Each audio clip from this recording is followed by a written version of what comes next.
With me here in the studio this morning from Roskill, I'm joined by both Dave Merriman and Jose Lazuen. Good morning to you both, nice to see you.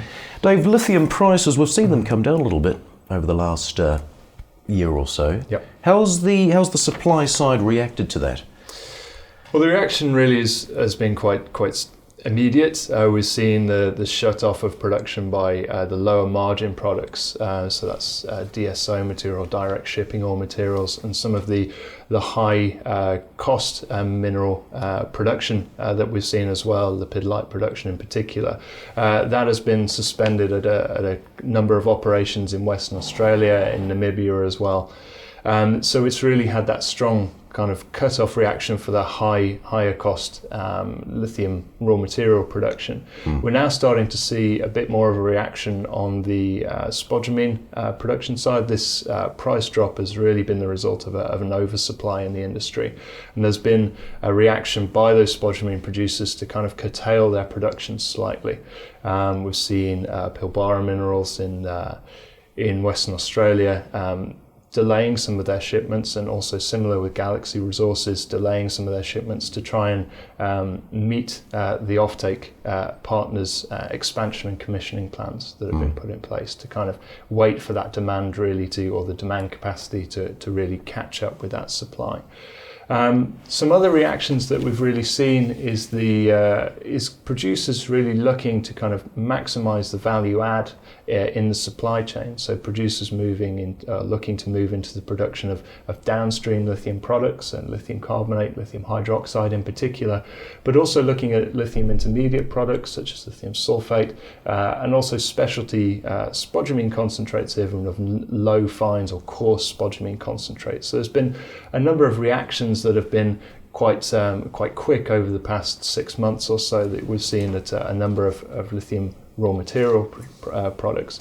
But this price side that we've seen, it's stabilized a bit more recently, is really having a bit of an impact looking further down or further into the future as well, affecting the economics of some of the feasibility studies that are being looked at, which could affect the financing of projects moving forward. Jose, in China, with the subsidies for EV sales, with them due to be phased out, what's your view on how that's going to affect future sales? Well, that's tricky because actually, as we all know, like battery is one of the largest markets for lithium, and China is the largest market for electric vehicles and batteries in the world. So these subsidies are expected to have a significant impact over the years, but there's something else to say, and it's like over time we have observed that regardless of these subsidies cuts, as for instance, compared to last year, there has been a drop by 50% in the subsidies that China provides to consumers to buy electric vehicles. But we have observed is regardless of that subsidy cut, actually sales have grown anyway 70% year on year in the first 4 months of the year. So it's true. When we compare that sales growth of 70% with the previous year to the first 4 months of 2018, the fact is that that growth was 140% year on year. So when you have the subsidies, you also have the growth. But regardless of that, what we expect is that Chinese EV sales will continue to grow over time, even though the subsidies are expected to be phased out completely by 2020, 2021. And the reason for this is that China is basically combining these consumer subsidies with also other more restrictive measures, as for instance, the licensing plates given to drivers in some Chinese cities, in mega cities as Shanghai, etc. And then the other part is that automakers in China, foreign or domestic automakers, they will have to adapt to the new panorama of the automotive industry, and they will have to comply with something called the dual credit system, in which basically they will have to manufacture electric vehicles in China.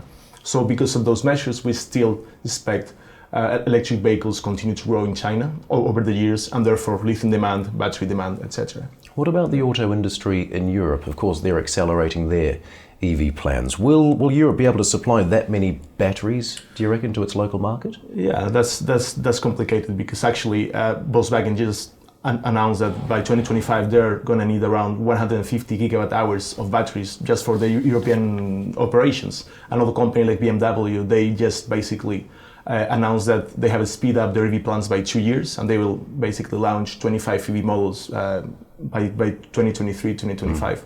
So we can say that there's going to be a lot of demand for batteries and lithium in Europe.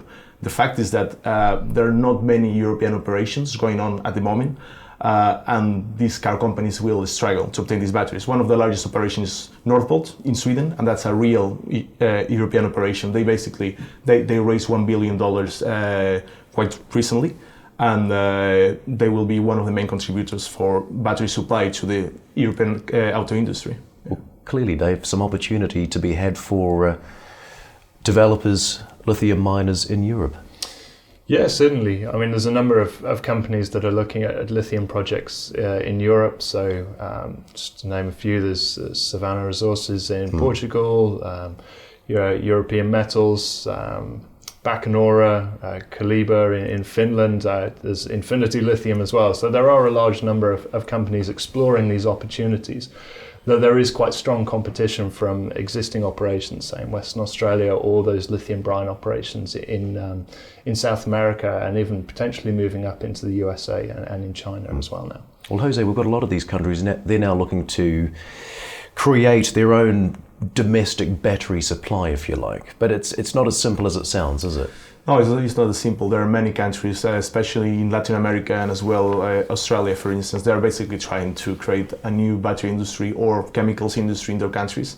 But there are several factors here that they have to consider. The number one is that the main incentives for these battery companies to go and install a plant in their countries is the proximity to the automaking industry. And Argentina and Chile, they don't have, or for instance Bolivia as well, they don't have automotive hub or automotive manufacturing over there. So that's part of it. These countries are far from the auto industry.